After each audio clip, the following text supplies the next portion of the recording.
going live, by the way, just so you know. That's fine. Yo, Internet, this is Rich. We were just bitching about movie trailers anyway. We're running slightly late on the solo trip. I got my shoulder out. What do you call it? So, cruising. Sorry. So, we're going to be a little late. We're just talking about trailers and how they give away too much. I was about to mention how they they do fake shots for trailers now. Entire things that are just fake for the trailers now in some things. Well, yeah, it's always been like a separate company that does movie trailer as opposed to, like, it has nothing to do with the director or the producers of the movie. They always do a different, it's a different company and stuff. Sometimes you're smart enough to actually, because they were doing that thing where it's like they're showing the whole movie. Like, so many movies have been ruined by the trailer. Yeah. It's not, but that's why you'll see in so many trailers, there'll be scenes that aren't in the actual theatrical cut of the movie, and people are like, well, what was that? It's like, that's because they have no say in what's going in their trailer. Yeah, I don't know. Deadpool was always great with the marketing, but I didn't see like any of that really this year. Like, it wasn't on that same level they did last year. No, like I said, I try to avoid as much information as I can now before a movie. Yeah, for everyone who knows, that Rich is barely out of his titles, but he doesn't have any. So he's what we call a regular human. Yeah. He's probably smarter for it. I just don't see how this pans out. Like so many movies now, you see it, and by the end of the preview, you're like, well, I know exactly what's going to happen in the movie.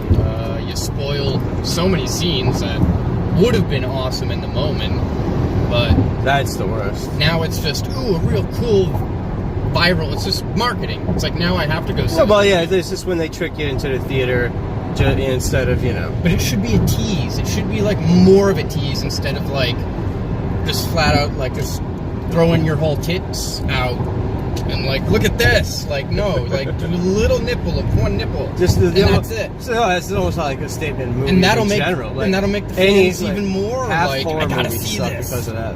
Because I only saw that chick's nipple. I didn't see her whole rack. Like, now I really gotta go. That's what I'm saying with. And no, it's so true, though. It's so true. They're just like, here you go, blow your load on a trailer, and now people end up going to see your movie, and they're like, oh, it wasn't as good as I thought. Yeah, because all the good bits were in the trailer.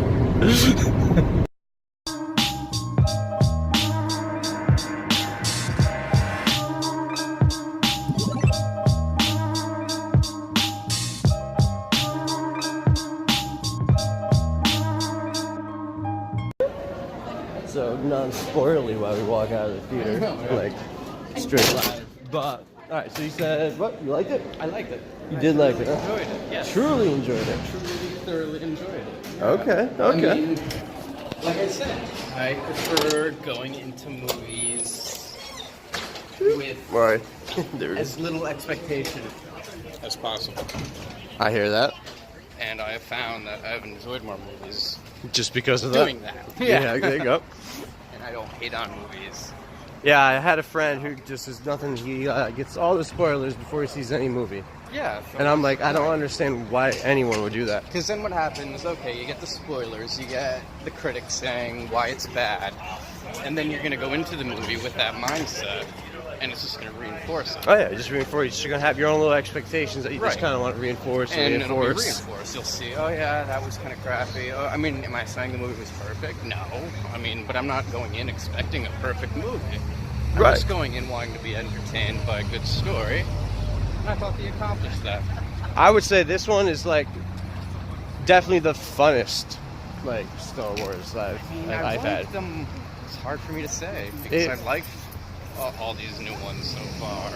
I would have to let it sink in for a little bit. Well, yeah, someone was asking me for like my new ratings, and I'm like, oh my goodness, I don't know. Now that I saw it again, it's tough. It's going to help again to at least maybe line up something that changes all the time. Absolutely. Spoilers are coming in the car, so if you don't want spoilers, now's not the time. Bye.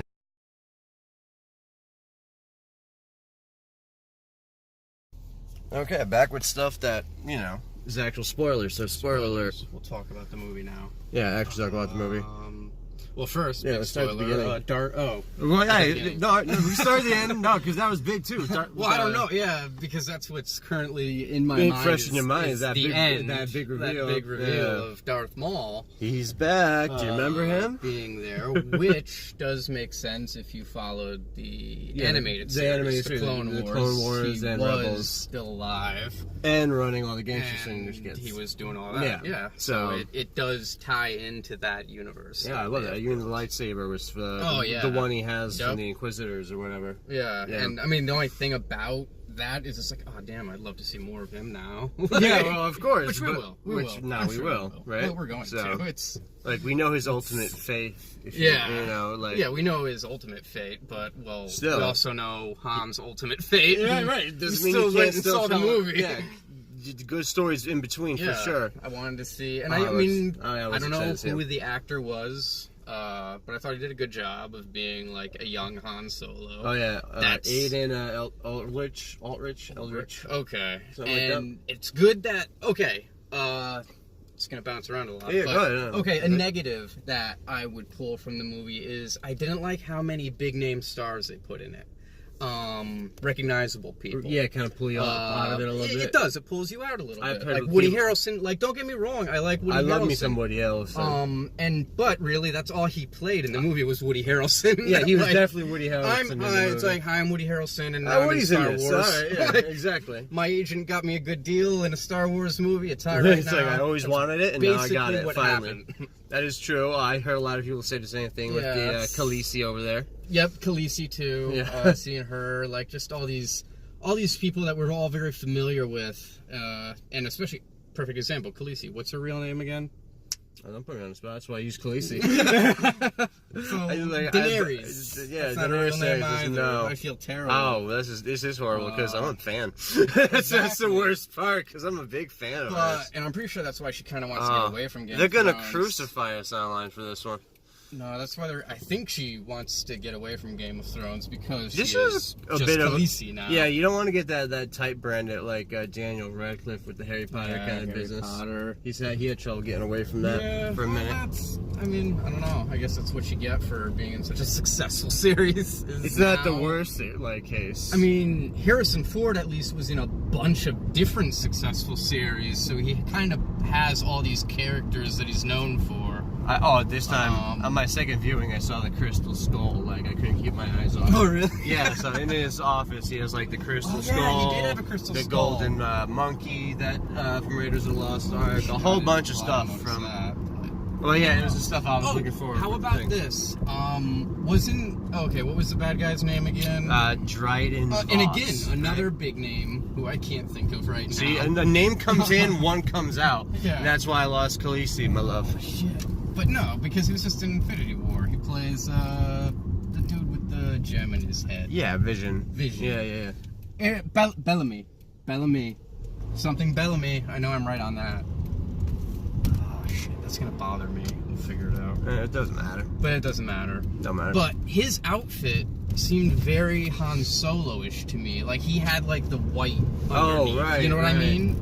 Like, that could be where he took some inspiration from later on. Exactly, because when I saw his outfit with like the white, and because that's what I've always, see Han as. I mean, he had his jacket and everything, and like. No, I like the outfits and the change. Like, so far they put through in the movie. Yeah, that bad guy's like the white outfit. I'm like, oh, that's interesting. Like that's what I picture Han with having, like in the later, the older Han. They did a great job with the costumes, in my opinion. I thought they did a good job tying it into the universe. A lot of little connections. Like a lot of little connections. One thing I didn't like was how much, like, it turns out in the end that like Han really gives up, like money wise, like to this little new rebellion. Yeah, but I mean, he's also 60 million credit. Right, like he gave up all that money. But to answer, he's that good guy, right? That's like the driving force, I think, of the movie. I mean. The name of the movie is his character, so it's about him, and it's about how, yes, he's a smuggler. He comes from, the street scumrag kind of guy. He's a survivor, though. Survivor. He had to do stuff in order to survive. But he's like... I like that. People are predictable. And, but he's like a fish out of water because he does clearly through all the movies, you see, like, no, he's a good guy.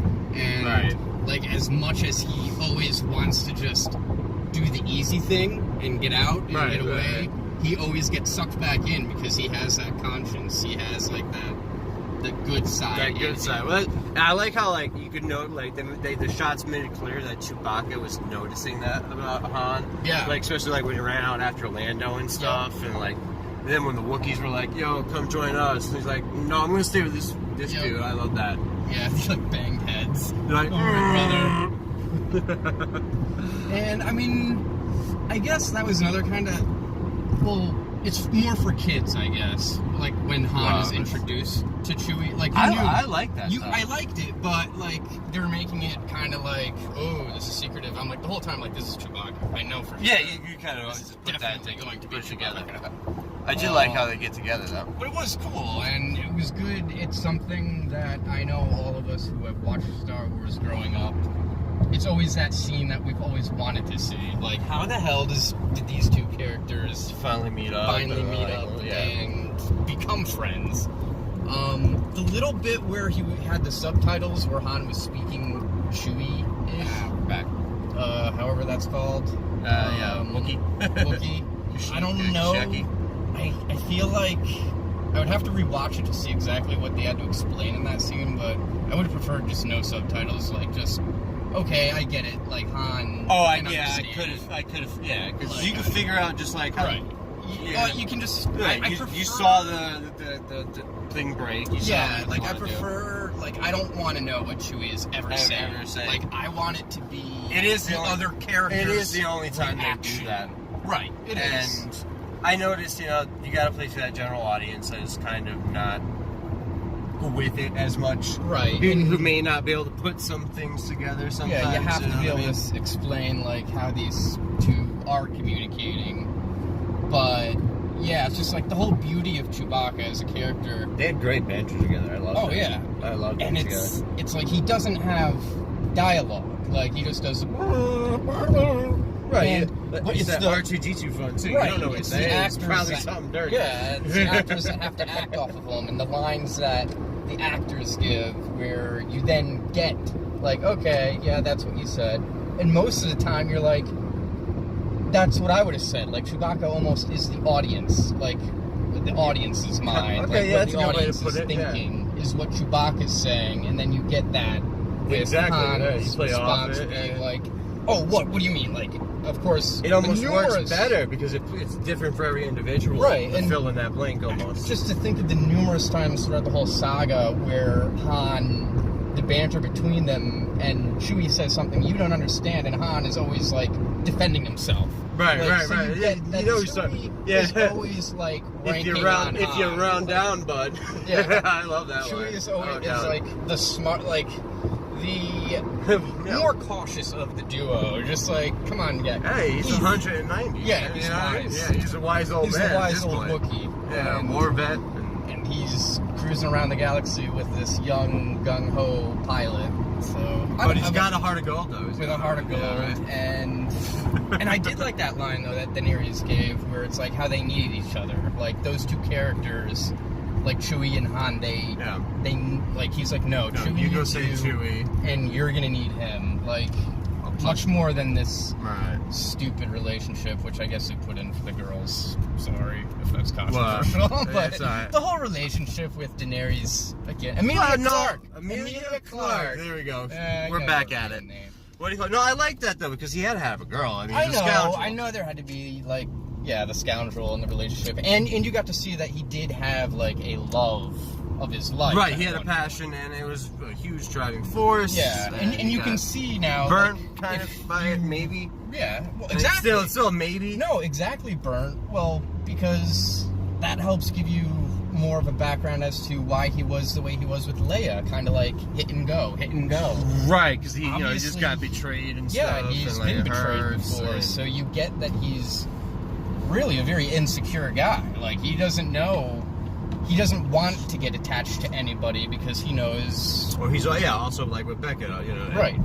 Everyone's gonna betray you. And look at Empire Strikes Back. He was betrayed again by Lando. Yeah. Yep.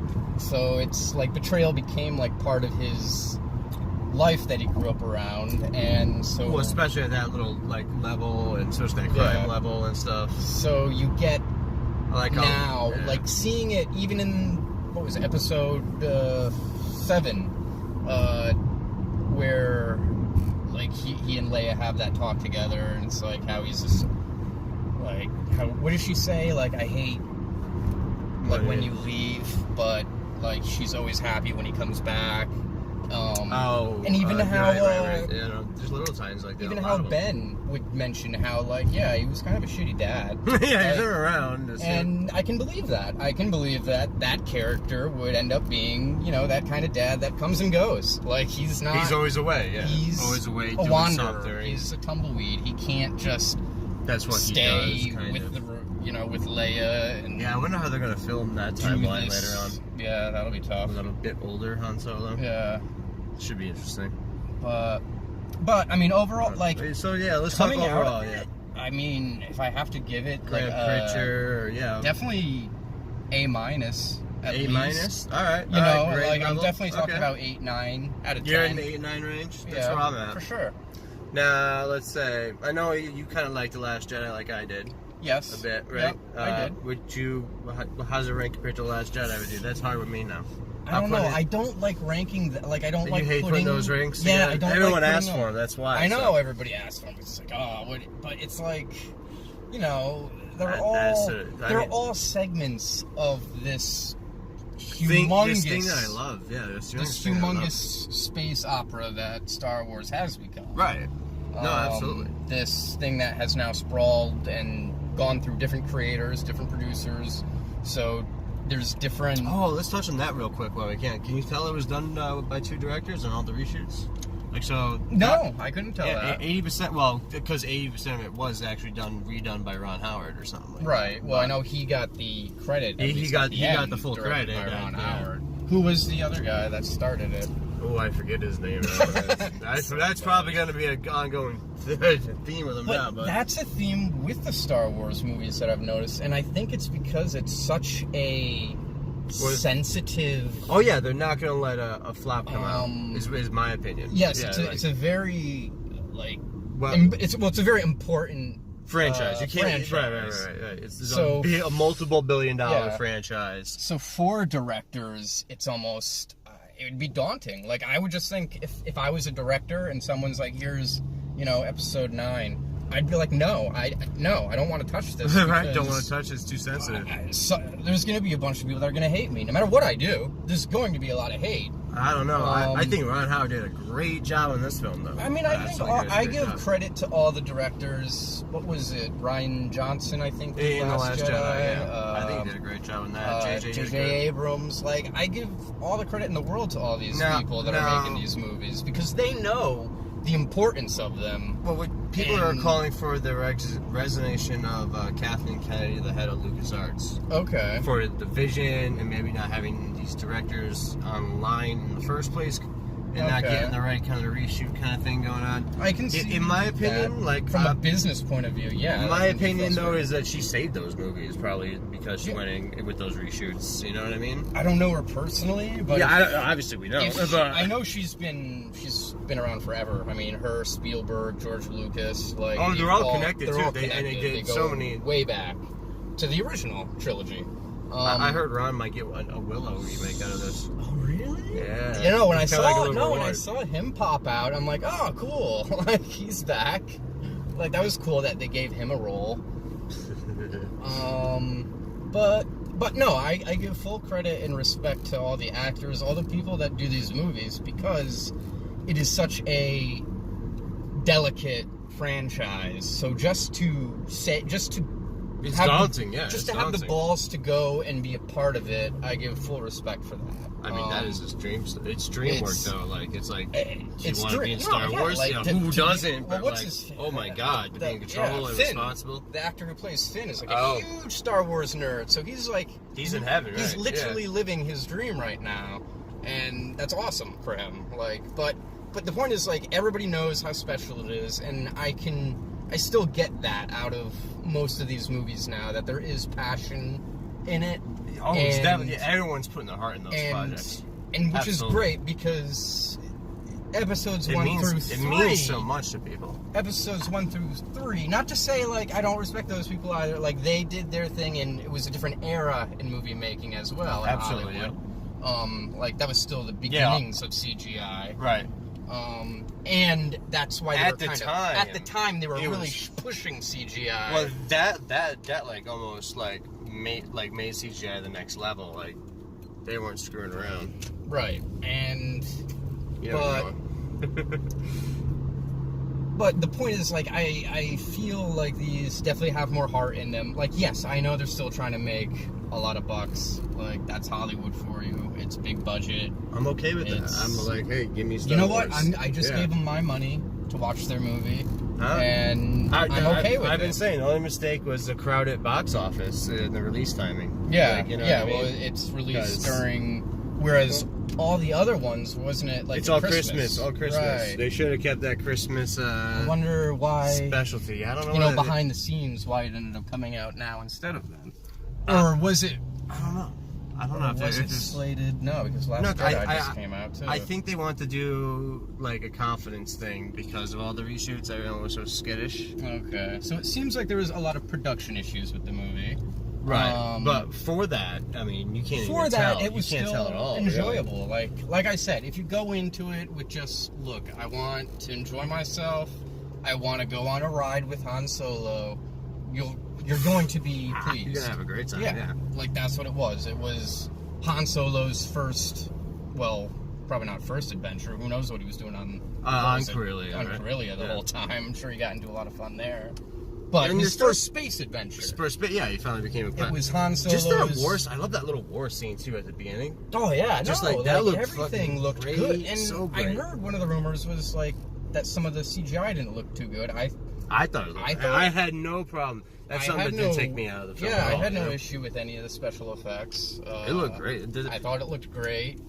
What did you think about Lady Proxima at the beginning? I thought Proxima at the beginning. Yeah, Lady Proxima. I thought she was alrightish. She was. I didn't like like the Borg gullet creature. Or, yeah, you always have to have a new creature. That's kind of that like weird kind of new creature, right? That's her new thing.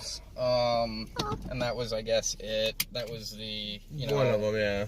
The Jabba the Hutt, all that kind of stuff. Thing, that right? creature, who is Han Solo answering to at the very beginning of this adventure, and it's this worm. It didn't bother me, some worm thing. Yeah, I mean, I was like, it was one of those things where I'm like, I wasn't so much into it, but I get it. Like, I understand how you're using this as part of the story. You know what I liked more than I was real worried about was that space creature that they ran into on the Kessel Run. Yeah, on the Kessel Run, that I was worried about thing. I don't know if that's like a modified Purrgil. I don't know if you've been watching the animated series. I have not. I still have to get into that. Because the new one, Rebels, there are space whale things. Yeah, similar to that, but I don't know if that's I'm fine for it. I thought it was fun to watch, and it was very psychedelic for a while there. You got a little bit, right? Basically a black hole and a gigantic... the maw was awesome. And a gigantic space Hydra creature, beautiful. It looked gorgeous. And then classic Han Solo somehow figures his way out of it. Luckily, miraculously. He's flowing with the Force. Yeah, he has some Force in him. All right, guys. Oh, like, subscribe, all them buttons and bells. Love y'all. This is Rich. Rich. You got to get like like an account on something. Not gonna happen. Not gonna happen. No. More guest appearances at least. I'll do more guest appearances. All right, I like that. That's awesome. All right. Love you, Sinners.